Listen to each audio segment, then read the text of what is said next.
Hi guys and welcome to Whisky Geek. My name's Ben, I'm the Geek, and today I'm following on from our recent Laphroaig Distillery visit by reviewing the Laphroaig Lore. Now this is a really interesting whisky.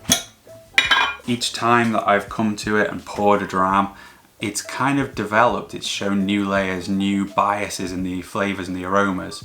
I feel like it's finally got, with about 3/4 of the bottle left, it's finally got to a consistent place, which is why I'm feeling comfortable in actually reviewing it now. But it did take to about here for it to kind of settle on a consistent profile. And that's not to say that it's been bad at any point, it's just been showing different elements and really emphasising different parts of the whisky. As I was doing some research around this bottle, I found a really interesting video of John Campbell, the distillery manager at Laphroaig, talking around how this expression came into being. And he was posed the question, what makes Laphroaig bold? And to him, it was 4 key characteristics: peaty, fruity, floral, and dry. They were the 4 characteristics which really embodied Laphroaig for him.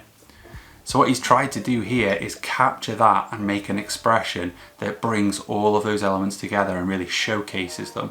And to do that, he's used 5 different styles of cask. So whilst it's 5 different styles of cask, you could consider it to be 6 different styles of whisky, and this is why it's a no-age statement really. The ages range from 21 years old down to 8 years old, but those 8-year-old casks were key for bringing that peaty richness to this expression. So although they're young, they were necessary. So to quickly run through the 6 different styles of whisky that make up this expression, first up you have a 21-year-old ex-bourbon.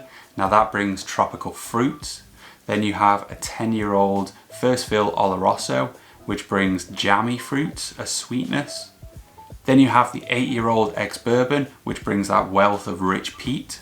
Then there's some 9-year-old whisky, which has been fully aged in quarter casks, which is intensely woody and dry.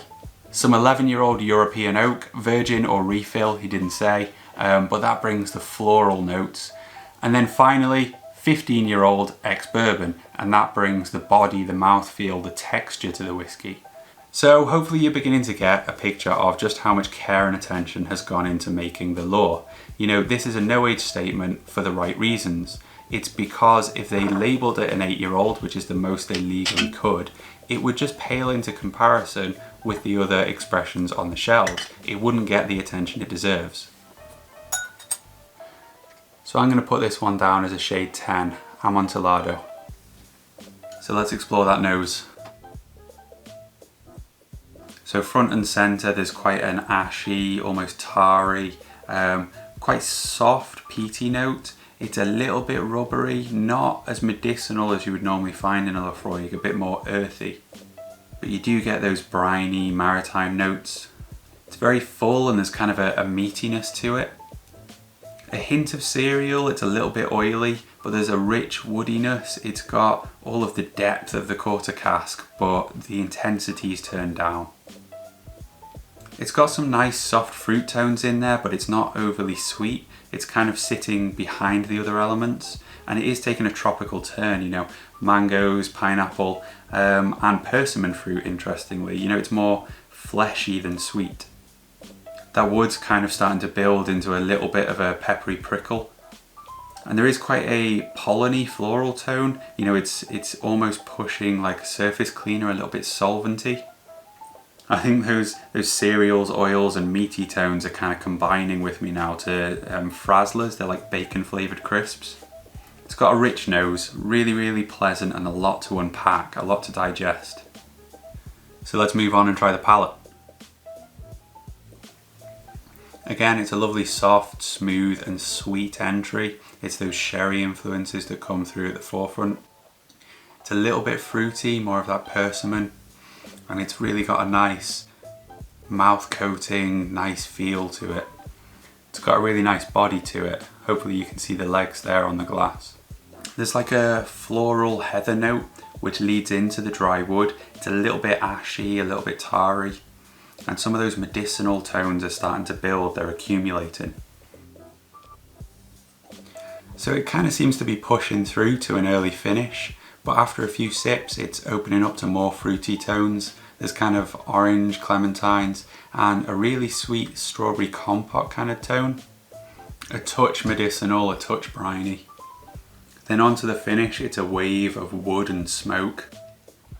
It's dry, there's like a capsicum bite, a little bit peppery, a little bit hot, a little bit ashy, but again, after a few sips, it's mellowing on this kind of kippery, salty tone. That's what lingers through with a nice warmth behind it. So I'm really enjoying this expression, it's got a lot going on. I've rated it an 86 out of 100, which is a pretty good score. You've got to kind of tease the whiskey out, it's got loads to explore. If you rush through it, you'll miss half of it. It won't be any less pleasant, but you'll just be glossing over what it has to offer you. It's got an excellent development. Each sip seems to be giving you something more, unlocking a new layer.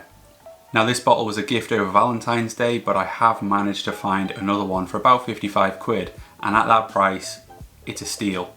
Creeping up beyond that, it starts to get a lot of competition, but I still think if you like Laphroaig, if you like peat with a bit of sweet, this is worth a shot. It's a great whiskey. So cheers for watching, guys. I hope you've enjoyed another little whiskey review. If you have, please chuck a like and a comment below. Let me know what your favourite Laphroaig expression is, and consider subscribing for more whiskey antics.